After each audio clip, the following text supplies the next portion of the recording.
নমস্কার, সুরজিৎ মান্না ক্রিয়েশনস চ্যানেলের পক্ষ থেকে তোমাদের সবাইকে সুস্বাগতম। আশা করি তোমরা সকলে ভালো এবং সুস্থ আছো। আমি তোমাদের জন্য এই ভিডিওটিতে তুলে ধরছি 2025 সালের ক্লাস 5 তথা পঞ্চম শ্রেণীর ছাত্রছাত্রীদের রায় ও মার্টিন প্রশ্ন বিচিত্রা থেকে দ্বিতীয় পর্যায়ক্রমিক মূল্যায়ন তথা সেকেন্ড ইউনিট টেস্টের জন্য বাংলা বিষয় থেকে এক সেট প্রশ্নপত্রের সম্পূর্ণ সমাধান করছি।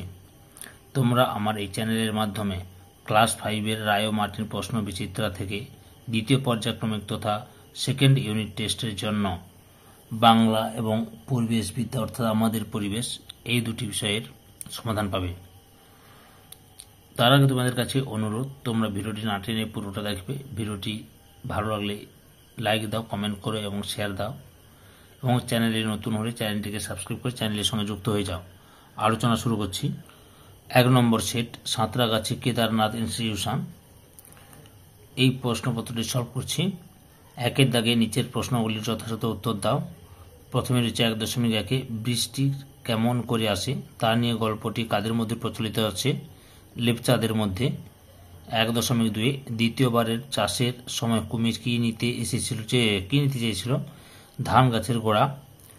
1.4-এ প্রশ্ন 1.3-এর প্রশ্ন, ঝড় কবিতাটির কবির নাম লেখো। মৈত্রেয়ী দেবী। দিনের কোন সময় ঝড় এসেছিল? দুপুরবেলা। 1.4-এর শূন্যস্থানে বসবে, মাঠ মানে তো সবুজ, প্রাণের শাশ্বত একদ্বীপ। মাঠ মানে তো সবুজ, প্রাণের শাশ্বত একদ্বীপ। পরের প্রশ্ন 1.5-এ মধু আনতে বাঘের মুখে গল্প কোন ঋতুর কথা বলা হয়েছে? শীত ঋতুর কথা বলা হয়েছে। পরের প্রশ্ন,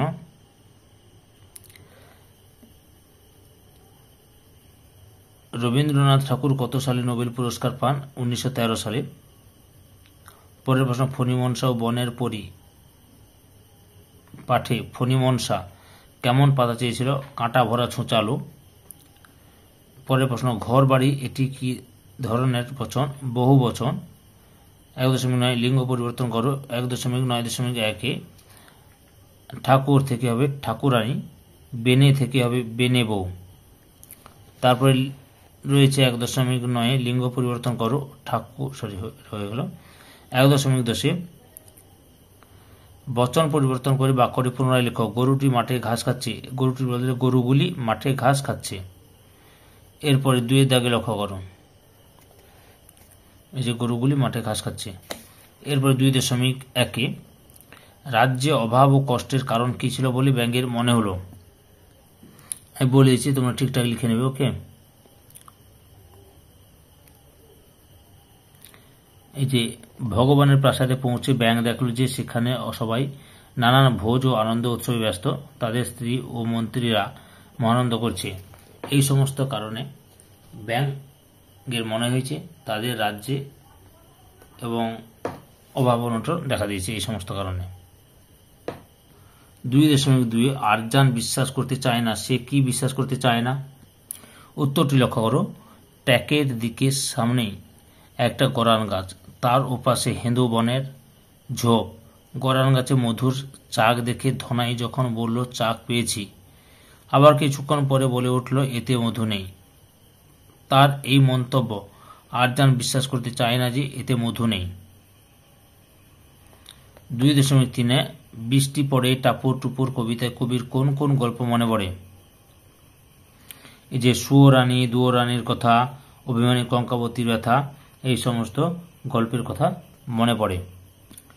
2.4-এর দাগে 2.4-1-এ লিঙ্গ পরিবর্তন করে বাক্যটি পুনরায় লেখো। বুদ্ধিমান হলে তুমি ঠিক অঙ্কটি করতে পারবে। দেখো উত্তরটি কি রয়েছে, লিখে দিচ্ছি সুন্দর করে।